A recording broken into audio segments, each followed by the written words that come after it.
आप देखेंगे कि इमेज का फेस पार्ट में कुछ पार्ट डार्कनेस ली हुई है। चलिए, इसकी नोज एक परफेक्ट शेप में आ गई और उसे सिल्वर एरिया पे अप्लाई करते हैं इस तरह से। अभी तक हमने नॉर्मल एडिटिंग कर पासपोर्ट फ़ोटो बनाई है और आगे इसकी कुछ एडवांस एडिटिंग भी हम सीखेंगे। इस लेयर मास्क की मदद से हम दो इमेज के किसी भी पार्ट को एक दूसरे के किसी भी पार्ट में मर्ज या मिक्स कर सकते हैं। अब अप्लाई करते हैं क्लिक करते हुए, अब माउस को ड्रैग करते हैं, देखिए स्पॉट गायब हो गई। कंट्रोल डी, वापस से आप इफेक्ट को देखें, आप देखेंगे कि इस इमेज की स्किन स्मूथ हो गई। उस नेचुरल इमेज को रिप्लेस कर उसके जगह यही इमेज सेव्ड हो जाए, उसके लिए आप अपने कीबोर्ड पर कंट्रोल डब्ल्यू प्रेस करें। हाय गाइस, मैं देव स्वागत करता हूं आपका अपने चैनल देव प्रिंट पर। क्विक फोटोग्राफी कोर्स सीरीज का यह तीसरा वीडियो है। उम्मीद करता हूं कि पहले की दोनों वीडियो आपके लिए ज़रूर हेल्पफुल रही होगी। और इस सीरीज के इस तीसरे वीडियो में आज हम पासपोर्ट फ़ोटो बनाना सीखेंगे और साथ ही इनसे जुड़ी ज़रूरी टॉपिक्स को भी देखेंगे। अगर आप मेरा वीडियो कंटिन्यू देख रहे हैं तब ठीक है, अगर मेरा ये वीडियो आप पहली बार देख रहे हैं तब आपसे रिक्वेस्ट है कि आप इनसे पहले वाले वीडियोस को देखें, उसके बाद यह वीडियो देखें, आपको समझने में आसानी होगी।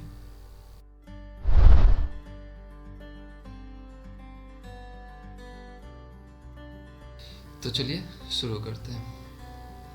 हम आ गए अपने कंप्यूटर स्क्रीन पर और मैंने फोटोशॉप ओपन की हुई है। इमेज को करते हैं इंपोर्ट।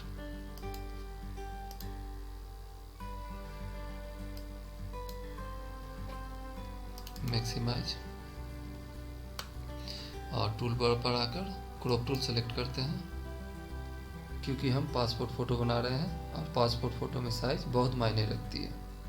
मैं अक्सर दो साइज़ों में फ़ोटो बनाता हूँ। एक साइज़ है जहाँ विड्थ 3 सेंटीमीटर और height 3.4 centimetre, resolution 300 pixel inch में रहने देता हूँ।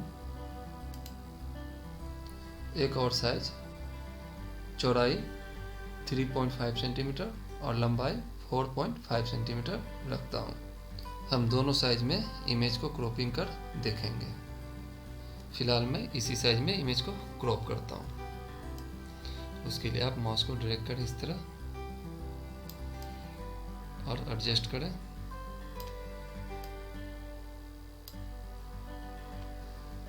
आप इसके लिए कीबोर्ड पर एरो बटन से भी आप इसे एडजस्ट कर सकते हैं। एडजस्ट हो जाने के बाद आप अपने माउस पर लेफ्ट बटन डबल बार क्लिक करें या फिर कीबोर्ड पर इंटर बटन प्रेस करें। लीजिए, इमेज क्रॉप हो गई। चलिए अब इमेज की लाइट को बढ़ा लेता हूँ। उसके लिए मेन्यू ऑप्शन पर इमेज, एडजस्टमेंट और कर्व्स, शॉर्टकट की है control M. Curves window open हो गई। माउस की मदद से आप इमेज के अकॉर्डिंग लाइट को घटा बढ़ा सकते हैं। ओके, उसके बाद लगे कि इमेज में कोई कलर ज़्यादा है तो आप उस कलर को भी एडजस्ट कर सकते हैं। उसके लिए फिर आप आए image, adjustment, colour balance, shortcut की है कंट्रोल वी। आप इस तरह कलर एडजस्ट कर सकते हैं। मेरे केस में इस इमेज की कलर परफेक्ट है, इसलिए मैं इसे कैंसिल करता हूँ। चलिए इस इमेज की कॉन्ट्रास्ट को भी थोड़ी सी बढ़ा लेता हूँ। Image, adjustment, brightness and contrast. Okay, image को कर लेता हूँ बड़ी। आप देखेंगे कि इमेज का फेस पार्ट में कुछ पार्ट डार्कनेस ली हुई है, जैसे आइज के नीचे, फोरहेड के दोनों साइड, चीक एरिया और थ्रोट के आसपास। चलिए हम इसे एडिट करते हैं। इसके लिए हम कीबोर्ड पर बी बटन प्रेस करते हैं। ब्रश टूल सिलेक्ट हो गई। आप आप यहाँ ध्यान रखें, ऑप्शन बार पर आकर सॉफ्ट ब्रश सिलेक्ट होनी चाहिए। चलिए मैं फिर से कोई सॉफ्ट ब्रश सिलेक्ट कर लेता हूँ। एक बार आप इमेज के किसी भी हिस्से पर क्लिक करें और कंट्रोल जेड से एक स्टेप पीछे चले जाएं। ब्रश की साइज को आप छोटी बड़ी करने के लिए ओपन ब्रैकेट से छोटा और क्लोज ब्रैकेट से बड़ा कर सकते हैं, या फिर आप राइट क्लिक कर यहाँ से भी आप ब्रश की साइज को एडजस्ट कर सकते हैं। ओके, एक बार क्लिक करें, कंट्रोल जेड। उसके बाद आप फेस पार्ट पर आए और फेस पार्ट पर आकर किसी लाइट पार्ट का कलर पिक करें। उसके लिए आप कीबोर्ड पर अल्ट प्रेस करें, कलर पिकर आ गए, यहाँ से आप लाइट कलर पिक करें फेस का। आप देखेंगे कि ग्राउंड कलर सेक्शन में फोरग्राउंड कलर पर कलर चेंज हो गई। यहाँ पर क्लिक करते हैं। आप यहाँ से भी चाहेंगे तो फेस के अकॉर्डिंग लाइट कलर ले सकते हैं। चलिए सिलेक्ट कर लिए, ओके। ब्रश को कर लेते हैं थोड़ी बड़ी, इमेज को भी जूम कर लेते हैं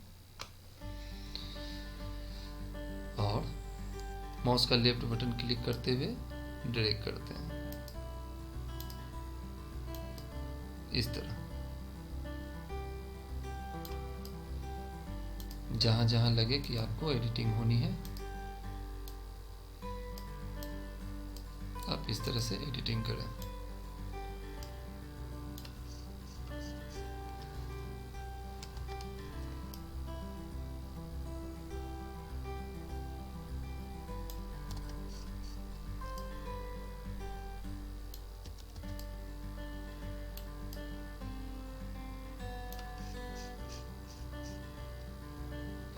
चलिए इसकी नोच शेप को भी ठीक कर लेता हूँ। इसके लिए मैं यहाँ नोच पार्ट पर मौजूद लाइट कलर को पिक करता हूँ और इस तरह से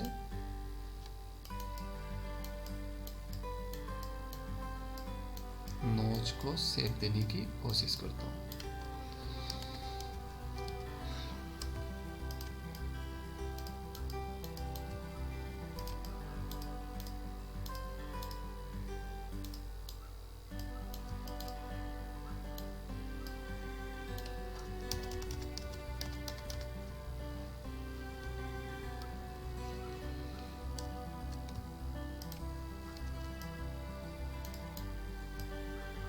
चलिए इसकी नोज एक परफेक्ट शेप में आ गई। इसके बाद हेयर पार्ट पर भी चलते हैं। अगर आपको लगे हेयर पार्ट पर लाइट रिफ्लेक्शन कुछ ज़्यादा है तब हम इसे कम कर सकते हैं। उसके लिए हम आते हैं ग्राउंड कलर सेक्शन पर और अपने कीबोर्ड पर डी प्रेस करते हैं। अब देखेंगे कि default foreground and background colour आ गई, जो कि है foreground colour black and background colour white.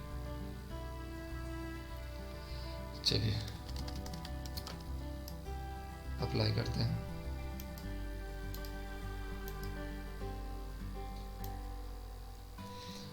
आप यहाँ ध्यान रखेंगे ऑप्शन बार पर इस ब्रश टूल की ओपेसिटी और फ्लो को मैक्सिमम 30% ही रखें बेटर रिजल्ट के लिए। चलिए हेयर में एडिटिंग करने के बाद आप चाहें तो ज़रूरत के अनुसार आप आईब्रो और आईबॉल पर भी अप्लाई कर सकते हैं इस टूल का। चलिए इस पर्सन की मूंछ को थोड़ा ब्लैक कर देते हैं।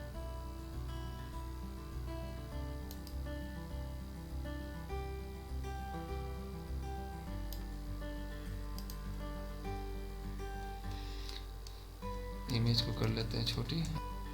आप देखेंगे कि इमेज के सर पार्ट में काफ़ी सिलवटें हैं, इसे भी कम कर लेते हैं। इसके लिए आप अपने कीबोर्ड पर एस प्रेस करें, क्लोन स्टैम्प टूल सेलेक्ट हो गई। चलिए इसे अप्लाई करते हैं, अल्ट प्रेस करते हैं, उसके आसपास का क्लोन बना लेते हैं और उसे सिलवट एरिया पे अप्लाई करते हैं इस तरह से।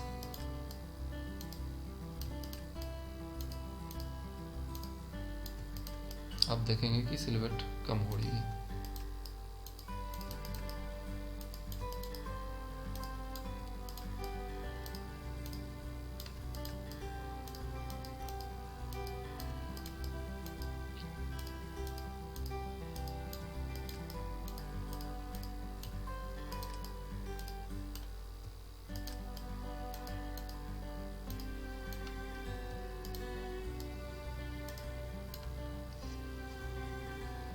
आप इस टूल की भी ओपेसिटी और फ्लो को घटा बढ़ा कर देख सकते हैं। इससे आप इस टूल को बेटर समझ पाएंगे।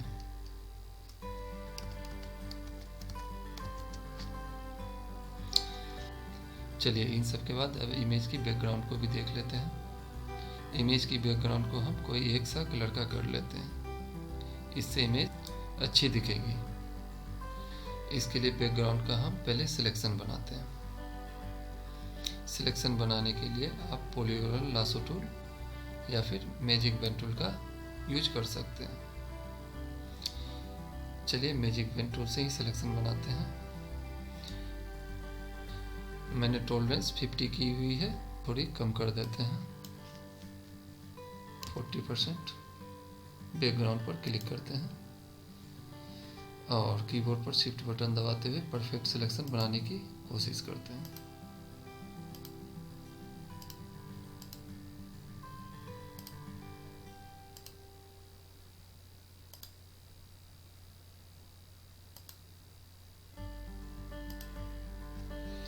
लगभग परफेक्ट सिलेक्शन बन गई। इसके बाद आते हैं ग्राउंड कलर सेक्शन पर। नीचे बैकग्राउंड कलर क्लिक करते हैं। यहाँ से आप कोई भी कलर पिक कर सकते हैं, लेकिन कोशिश करें इमेज में पहले से मौजूद बैकग्राउंड कलर से मिलता जुलता कलर रखें। इससे इमेज की बैकग्राउंड अच्छी तरीके से एडजस्ट हो जाती है। चलिए सिलेक्ट करते हैं, ओके, और अपने कीबोर्ड पर बैक स्पेस या डिलीट बटन प्रेस करें। आप देखेंगे कि इमेज की बैकग्राउंड एक कलर की हो गई। इससे इमेज पहले से काफ़ी अच्छी लग रही है। अब इस सिलेक्शन को कर देते हैं डीसेलेक्ट, कंट्रोल डी।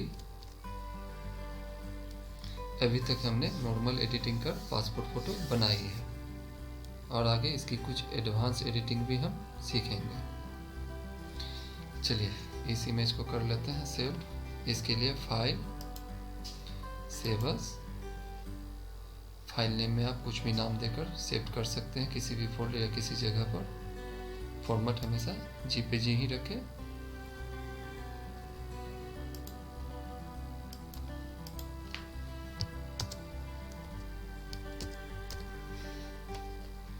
सेव। यहाँ से आप क्वालिटी को घटा बढ़ा सकते हैं।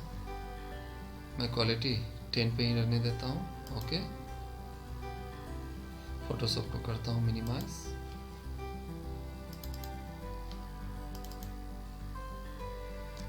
यह रहा इमेज, इसे ओपन करता हूँ।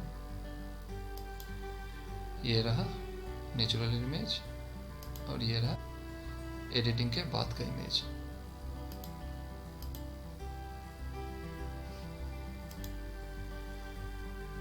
चलिए फोटोशॉप मैक्सिमाइज कर लेता हूँ। इस इमेज को कर देता हूँ कट। फिर वापस से पुराने इमेज को ही इंपोर्ट करता हूँ, ओके।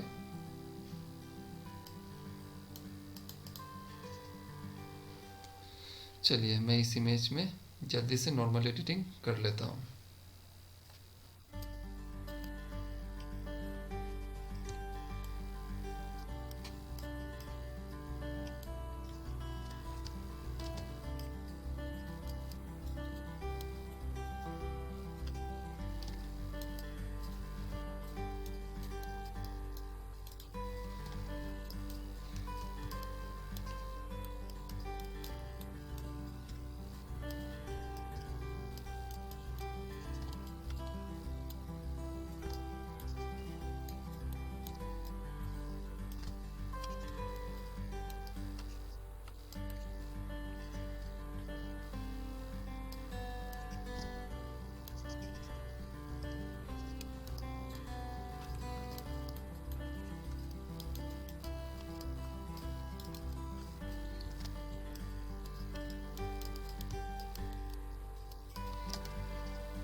इस बार बैकग्राउंड की सिलेक्शन बनाने के लिए मैं पॉलीगोनल लासो टूल का यूज करता हूँ।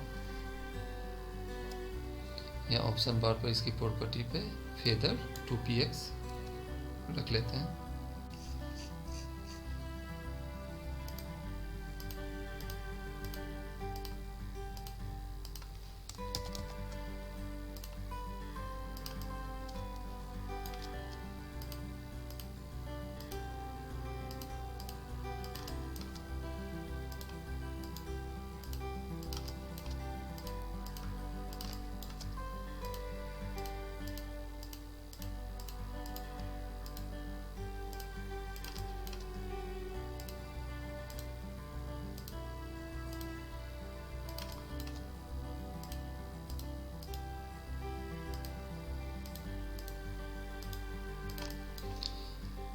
मैं अक्सर सिलेक्शन के लिए इसी टूल का यूज़ ज़्यादा करता हूँ।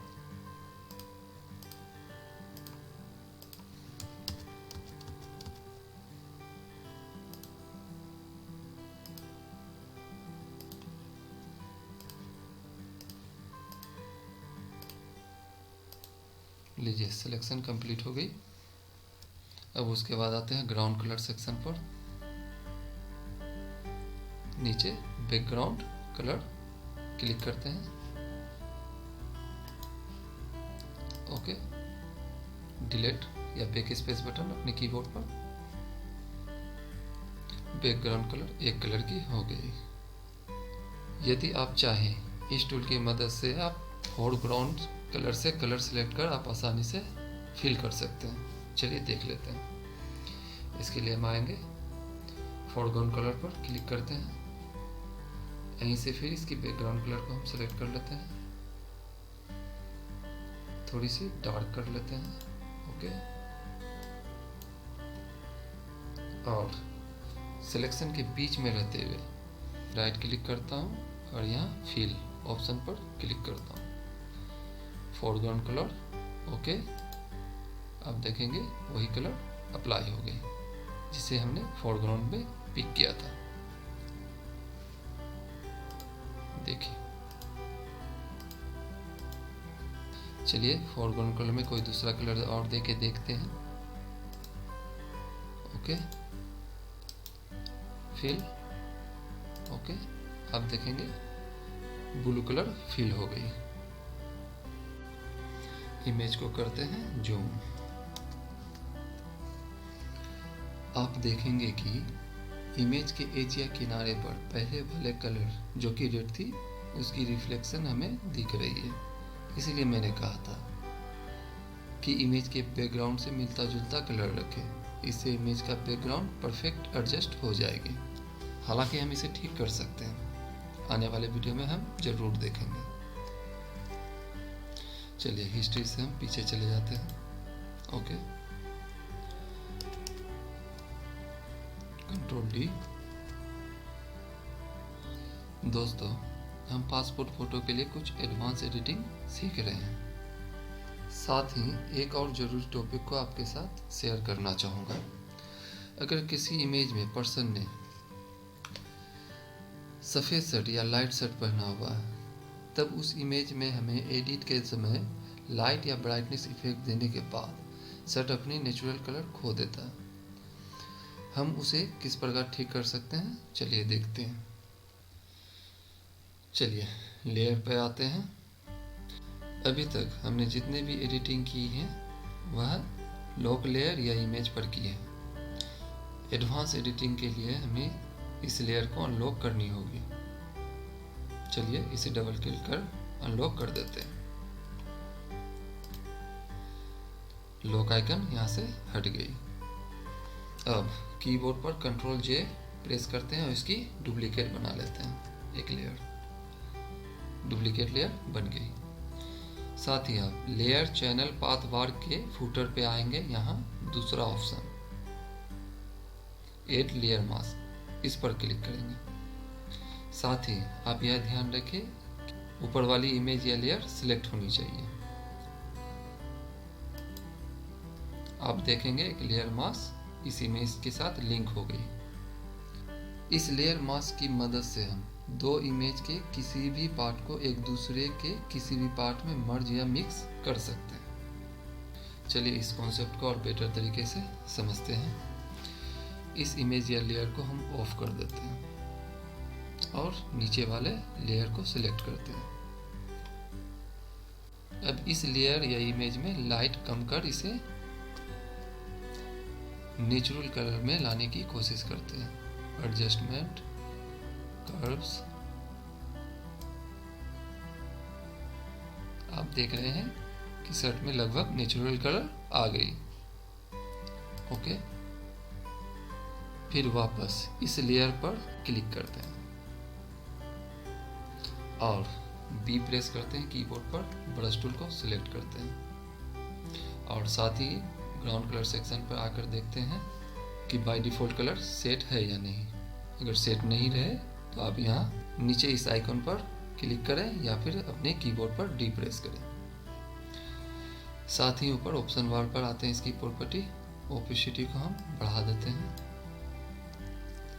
80%, फ्लो को भी 80% कर लेते हैं। अब इसके शर्ट पार्ट पर चलिए अप्लाई करते हैं।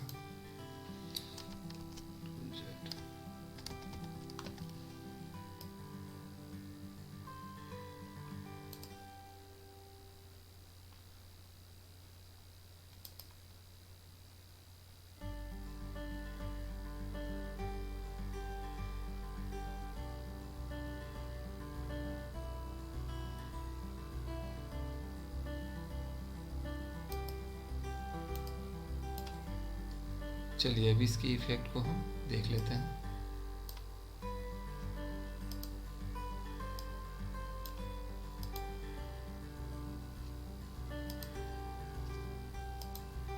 आपने देखा कि हमने इस लेयर या इमेज का शर्ट पार्ट को इस इमेज के शर्ट पार्ट पर मिक्स कर दिया। उसी तरह अगर आप चाहेंगे ऊपर वाले इमेज का शर्ट पार्ट फिर से वापस आ जाए, फिर आप लेयर मास्क पर क्लिक करेंगे या फोरग्राउंड कलर पर आकर देखें कि ऊपर बैकग्राउंड कलर ब्लैक है, इसे हम स्विच कर लेते हैं। आप अपने कीबोर्ड पर एक्स प्रेस करें या इस आइकन पर क्लिक करें। देखिए फोरग्राउंड कलर वाइट हो गई। वापस से इसके शर्ट पार्ट पर अप्लाई करते हैं, तब आप देख रहे हैं कि वापस वही पहले वाला कलर वापस आ रही है।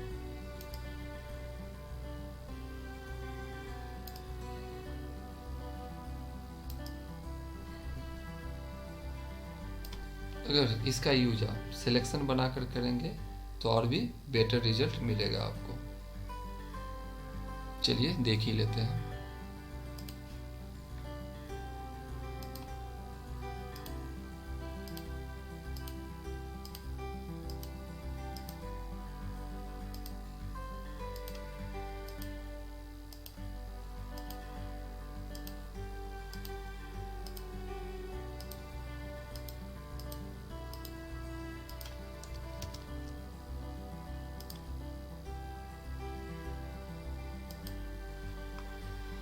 वापस से लेयर मास्क पर क्लिक करते हैं।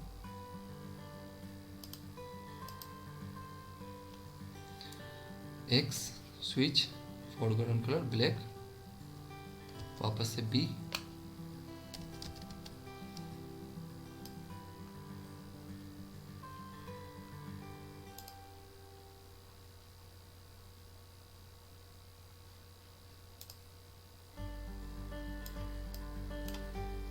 इस तरह आप नेचुरल कलर ला सकते हैं। चलिए इस सिलेक्शन को कर देते हैं डिसेलेक्ट और ये दोनों लेयर को आपस में कर देते हैं मर्ज। उसके लिए आप अपने कीबोर्ड पर कंट्रोल ई प्रेस करें, लेयर मर्ज हो गई। चलिए अब इमेज में हम इस स्पॉट दाग को किस तरह हटाते हैं देख लेते हैं। इसके लिए इमेज में हम ब्रश टूल की मदद से एक स्पॉट बना लेते हैं।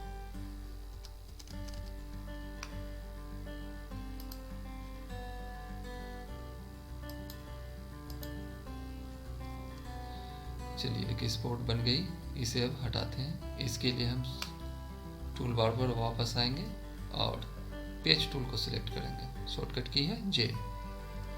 आप यहाँ क्लिक करेंगे, एक बार आप यहाँ राइट क्लिक करें तो आप देखेंगे इसका पहला टूल हेलिंग ब्रश टूल है, दूसरे में पेज टूल है। इस टूल को ही सिलेक्ट करेंगे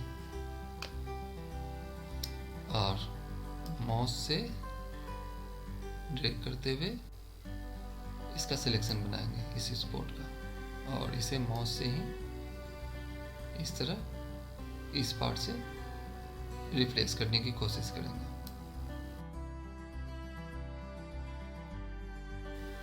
आपने देखा स्पॉट हट गई। अगर स्पॉट पूरी तरीके से नहीं हटे, इस तरह 2-3 बार और आप करें, स्पॉट बिल्कुल हट जाएगी। इस सिलेक्शन को डिसेलेक्ट करने के लिए आप बाहर क्लिक करें, सिलेक्शन हट गई। वापस से फिर स्पॉट को लाते हैं। इस बार हम क्लोन स्टम्प टूल से हटाने की कोशिश करते हैं। ओपेसिटी 50, फॉलो 50 रहने देते हैं।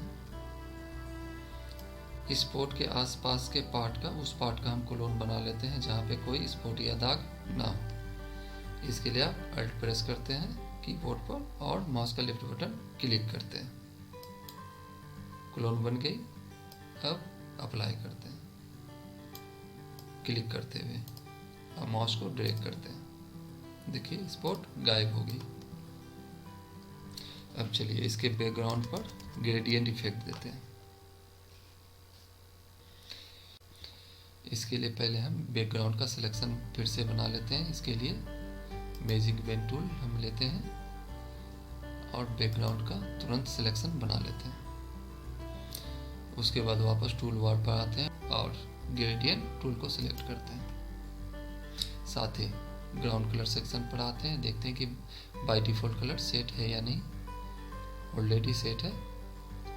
इसके बाद ऑप्शन बार पर आते हैं, यहाँ क्लिक करते हैं और दूसरी नंबर की effect foreground to transparent effect को सिलेक्ट करते हैं और यहाँ दूसरे नंबर की ऑप्शन रेडियल ग्रेडियंट को सिलेक्ट रहने देते हैं।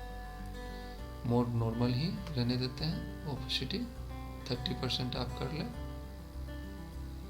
और रिवर्स टिक होनी चाहिए। चलिए इमेज के नोज पार्ट पर हम क्लिक करते हैं। माउस का लेफ्ट बटन ड्रैग करते हुए इमेज के किनारे पर लाकर इसे छोड़ देते हैं। आप देखेंगे कि इमेज के बैकग्राउंड पर रेडियल ग्रेडियंट इफेक्ट अप्लाई हो गई। इसे डिसेलेक्ट करते हैं सिलेक्शन को, कंट्रोल डी, और इफेक्ट को आप देख सकते हैं। चलिए ओपेसिटी को बढ़ाकर भी देख लेते हैं। मैजिक पेन टूल, वापस से वही पोजीशन 50% कर देते हैं। उसी तरह से अप्लाई करते हैं, कंट्रोल डी, वापस से आप इफेक्ट को देखें। चलिए इमेज को कर लेते हैं बड़ी। इसके बाद और एक जरूरी इफेक्ट आप चाहें तो देख सकते हैं। अभी आपको इसकी स्किन खुरदरी नजर आ रही है, इसे स्मूथ करते हैं। इसके लिए हम आते हैं फिल्टर, ब्लर और स्मार्ट ब्लर। रेडियस को 1 कर लेते हैं, थ्रेशोल्ड को 15 कर लेते हैं और सब सेटिंग बाय डिफॉल्ट रहने देते हैं। ओके। आप देखेंगे कि इस इमेज की स्किन स्मूथ हो गई।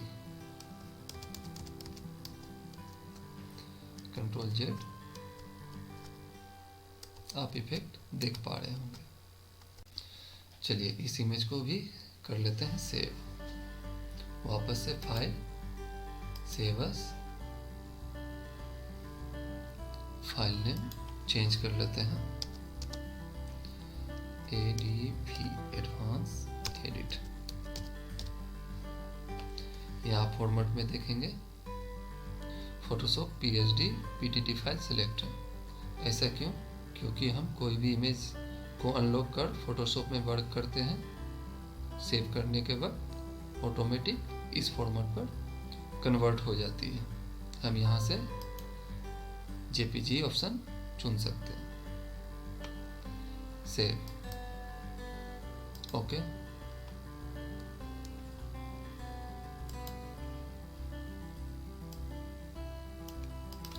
ये रहा एडवांस एडिटिंग, ये रहा नॉर्मल एडिटिंग और ये रहा नेचुरल इमेज। चलिए साथ ही इमेज सेव करने का और एक तरीका हम जान लेते हैं। इसके लिए वापस फोटोशॉप मैक्सिमाइज करते हैं, इस इमेज को कर देते हैं कट। वापस से चलिए नेचुरल इमेज ओपन कर लेते हैं। चलिए क्रॉप कर लेते हैं।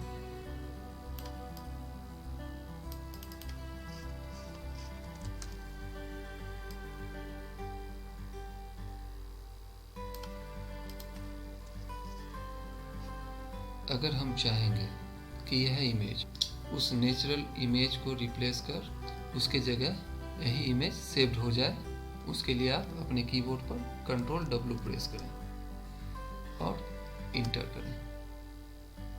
फिर से इंटर करें। आप देखेंगे कि उस इमेज की जगह यह एडिट किया हुआ इमेज सेव हो गई। उम्मीद करता हूँ दोस्तों कि मेरी यह जानकारी आपको ज़रूर अच्छी लगी होगी। अब अगले वीडियो में हम इस इमेज को प्रिंट करना सीखेंगे। तब मिलते हैं आपसे अगली वीडियो में। तब तक के लिए बाय।